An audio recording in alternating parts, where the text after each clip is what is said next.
भाइयों नमस्कार। मैं किसी राजनीतिक दल की ओर से आपसे बात करने के लिए नहीं आया हूँ, बल्कि एक भारत का नागरिक होने की वजह से आपसे बात कर रहा हूँ। भाइयों, एक सेंट्रल गवर्नमेंट की इलेक्शन लगी है जो आप सबको पता है, और उसमें कुछ ऐसी चर्चा चल रही है कि मतदान नहीं हो रहा है, मतदान परसेंटेज कम है। समझ में नहीं आता है कि ऐसा क्यों हो रहा है। हमारे समाज में मतदान के प्रति इतनी निराशा क्यों है। हालांकि आजकल सभी स्थितियों में परिवर्तन आ रहा है। ये मेरा चैनल तो ऑटोमोबाइल्स के संबंध में है, लेकिन फिर भी मैं ये दुस्साहस कर रहा हूँ कि इसमें से ये मेरा वीडियो डाल रहे, आप लोग कृपया गलत मत समझें। बाकी ऑटोमोबाइल के बारे में ही ये चैनल चलता रहेगा, लेकिन नेशन फर्स्ट ये भी हमारी जिम्मेवारी है कि भारत की संप्रभुता रहनी चाहिए। भारत में जो भी अच्छा हो रहा है उसे होना चाहिए, तो ही हमारे अन्य क्षेत्र अच्छी तरह से चलेंगे। भाइयों, मैं आज कुछ आपके साथ मेरे विचार साझा करने के लिए आया हूँ। मैं चाहता हूँ कि आप लोग भी इस पर ज़रूर विचार करें कि हमें आजकल एक चर्चा ऐसे भी चल रही है कि हमें मोदी चाहिए। मैं बोलता हूँ, मोदी चाहिए क्या आपको? हमको मोदी चाहिए क्या? मेरा उम्र 60 बरस है, तो ये 10 साल के पहले की भी बहुत सारी घटनाएं मुझे आज तक याद है कि जिसमें हम लोग करप्शन, बमबारी, अतिरेकी ये शब्द ज़्यादा से ज़्यादा सुनते थे। कमीशन, घोटाला, ये शब्दों की हमको आदत हो गई थी। उसके सिवाय अच्छा कुछ सुनने को नहीं मिल रहा था। जब से 2014 में मोदी आए हैं, तब से माहौल पूरा बदल गया है। सरकार के प्रति आज विपक्ष भी कोई भ्रष्टाचार का मुद्दा उठा नहीं रहा है, और जो भी उठाया वो सिद्ध नहीं कर पाया है। कोर्ट में जाके उसका फैसला भी हो गया और वो निरस्त भी हो गया। तो इसका मतलब ये सरकार पर कोई भ्रष्टाचार का आरोप लगा नहीं सक रहा है। जो भी विपक्ष की कोशिश है वो यही है कि जात जात में लड़ाई लगाओ, मज़हब में लड़ाई लगाओ, और उससे अपना जो कुछ स्वार्थ निकले वो निकल जाए। मोदी क्या चाहता है? मोदी ये परिवार की राजनीति बंद करना चाहता है। क्यों? क्योंकि हमने देखा है कि परिवार की राजनीति में किसी देश का भला होने की कोई गुंजाइश नहीं है। हर एक चीज़ अपने परिवार में सीमित करने की, ये राजनीतिक पद हो या उसका कोई सफलता हो, उसकी फ़ायदा हो, वो सब हमें सिर्फ परिवार के लिए सीमित करने की आदत वो लोगों में है, और मोदी वो बंद करना चाहता है। वो खुद किसी परिवार को लेके नहीं आया है। ऐसे लोगों को, जैसे योगी है, ऐसे लोगों को लेके आ रहा है जिनका परिवार ही नहीं है। वो खुद खड़ा रहना चाहते हैं। वो अपने परिवार को राजनीति में नहीं लेके आते हैं। उनका परिवार अपना देश है। वो परिवार का देश के बारे में सोचते हैं, और इसीलिए नेशन फर्स्ट ये अपनी जिम्मेवारी मानते हैं। जब से मोदी आया है, आप लोगों ने देखा होगा, राम मंदिर का मसला हल हो गया, मंदिर भी खड़ा हो गया, कुछ नहीं हुआ, क्योंकि मज़हब में कुछ है ही नहीं। ये जो राजनीति में है वो मज़हब है नहीं। हम लोग गली मोहल्ले में बहुत अच्छे ताल्लुकात, अच्छे संबंध रख के रहते हैं, तो हमारे गली मोहल्ले में कुछ भी नहीं है। ये सब राजनीति में चलता है। इसीलिए राम मंदिर खड़ा हो गया, किसी ने कुछ किया नहीं। 370 हटाया गया, किसी ने कुछ किया नहीं। बहुत सारे वायदे किए थे, इतना ऐसा होगा वैसा होगा, आपका झंडा पकड़ने वाला कोई नहीं रहेगा, लेकिन कुछ भी हुआ नहीं। आज कश्मीर अच्छी तरह से एक पनप रहा है, अच्छी तरह से खड़ा हो रहा है। वहाँ के यूथ भी हाथ में पत्थर रहने के बजाय हाथ में किताबें ले रहे हैं। ये परिवर्तन आया है मोदी की वजह से। ये परिवर्तन आया है मोदी को हमने चुन के दिया इसलिए। आज मोदी गरीबों के लिए बहुत कुछ योजनाएं चला रहा है। जिस गरीबों को हाथ में कागज लेके घूमना पड़ता था, उनके अकाउंट में पैसे जमा हो रहे हैं।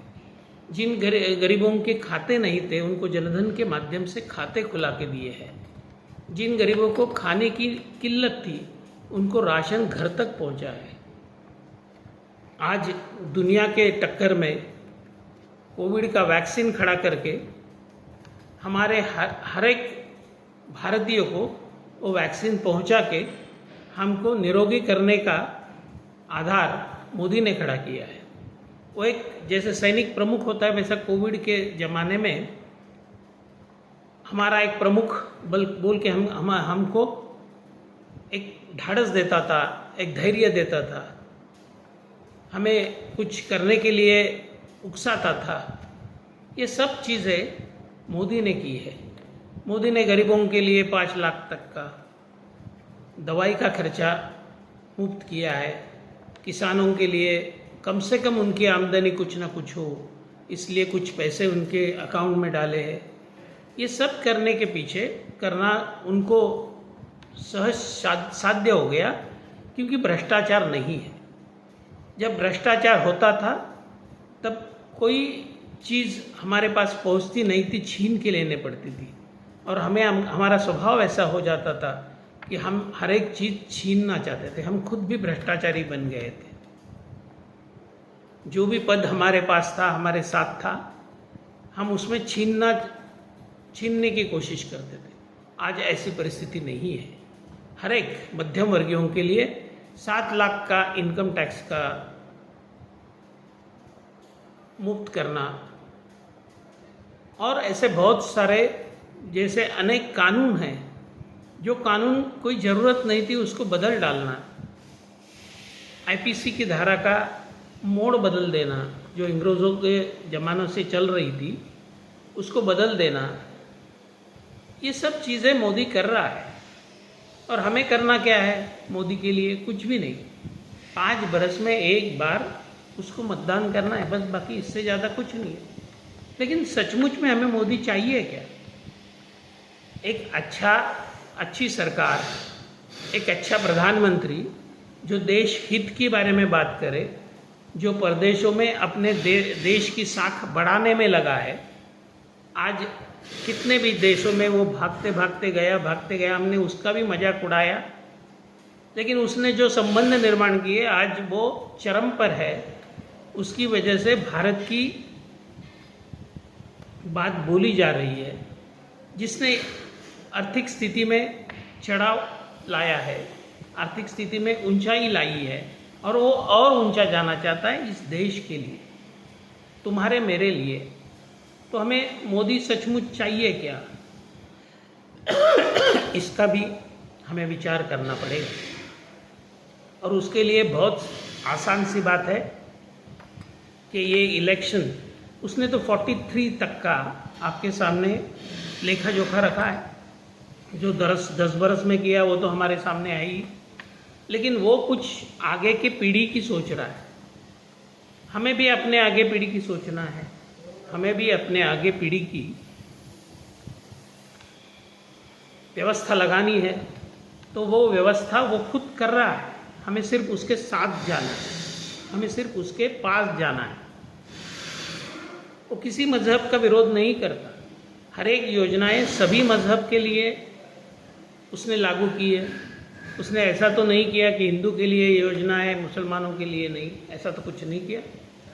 आज जो भी घर मिल रहा है, जो भी दवा मिल रही है, जो भी पैसा मिल रहा है, जो भी व्यवस्था मिल रही है, वो सब सभी भारतीय नागरिकों के लिए है। उसका विरोध किसी को नहीं है। वो सबके साथ चलना चाहता है। हम लोग क्या चाहते हैं इसका हमें विचार करना पड़ेगा। आज वो तो बड़े धाड़स से सबके साथ लड़ाई कर रहा है। इस लड़ाई में उसको हार मिली तो हम लोगों के लिए कोई आगे जाने के लिए कोई आदमी नहीं रहेगा। ये आदमी, ये पंतप्रधान भारत को मिला है, ये भारत का भाग्य है, भारत का नसीब है कि उसने हमें इस राह पर चलने की आदत डाली है। भारत में जो बनती है चीज़ भारत में बनाने की चाहिए, हर एक चीज़ भारत की अच्छी होनी चाहिए, इसके लिए वो आदमी रात दिन कोशिश करते रहता है। उसका भी मजाक उड़ाया जाता है। एक 10-15 बरस पहले हम लोग सोचते थे जो भी विदेशों से आता है वो अच्छा है, लेकिन अभी वैसी चीज़ नहीं है। हमारी जो चीज़ है वो विदेशों में जा रही है, वो अच्छी है। वो हर एक चीज़ यहाँ बनाना चाहता है और ये चीज़ बनाते बनाते हम सबको रोज़गार भी मिलेगा, हम सबको पैसा भी मिलेगा, हमारे जीवन का स्तर भी उन्नत होगा। ये सब मोदी कर सकता है क्योंकि उसके पास एक विजन है, एक दृष्टि है इस देश को आगे बढ़ाने की। इसके सामने जो भी सामने लोग हैं, मैं किसी का नाम नहीं लेना चाहता, लेकिन वो एक अपने परिवार के लिए सीमित होकर फ़ायदा देखने वाले सब लोग हैं, इकट्ठा हो गए हैं। हमें उनके साथ जाना चाहिए क्या? मेरा निजी स्वार्थ कहीं अटक गया है। मैंने ऐसे देखा है कि पहले कुछ दलाली करके मैं अच्छे पैसे कमाता था, ऐसा लोगों का विचार है। इसलिए मोदी आने के बाद ये दलाली बंद हो गई क्योंकि ऑनलाइन सब ट्रांसफ़र हो रहा है। तो मेरा नुकसान हो गया, इसलिए मैं मोदी के खिलाफ हूँ। भैया, तू किसी एक चीज़ में दलाली करता था, मान्य है, लेकिन हर 100 चीज़ में दलाली देता भी था ना।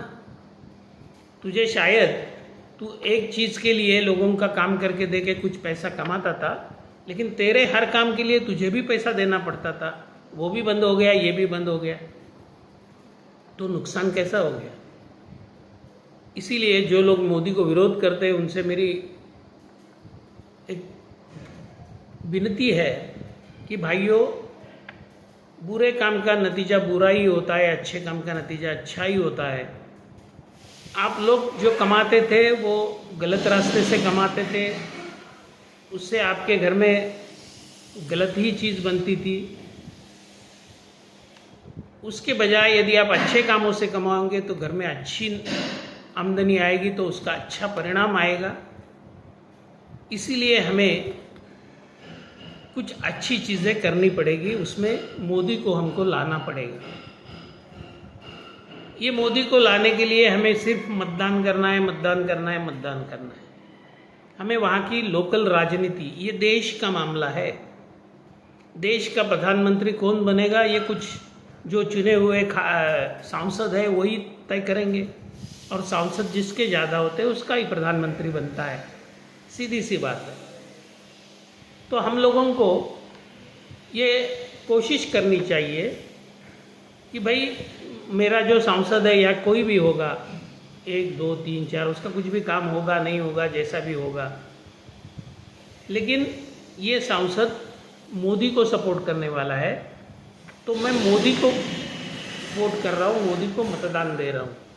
यदि आप लोग ऐसा सोच के मतदान करेंगे तो वो मोदी के पास पहुंच जाएगा और मोदी प्रधानमंत्री बनेगा, तो अपना काम निकल पड़ेगा। तो मैं सभी से आग्रहपूर्वक विनती करता हूं कि भाइयों, मतदान करो, घर में बैठो, छुट्टी की आनंद मत लो, क्योंकि आगे चलकर आपको छुट्टी मनानी है, आगे चलकर अच्छा सुनहरा भविष्य अपने लड़कों को देना है, अपने लड़के लड़कियों को देना है, तो आपको आज मोदी को मतदान करना ही पड़ेगा। उसके सिवा दूसरा कोई चारा आपके सामने नहीं है। आपने हर बार कोशिश की है, कोई फुकट देता है, कोई फ्रीबीज देता है, कोई ये फुकट दे रहा है, कहीं वो फुकट दे, उसको दे के आपने देखा है कर्नाटक में क्या हुआ। हमें यदि अच्छी तरह से सद्भाव से इस देश में रहना है सभी लोगों को, कोई भी मज़हब का हो, तो मोदी को लाना जरूरी है।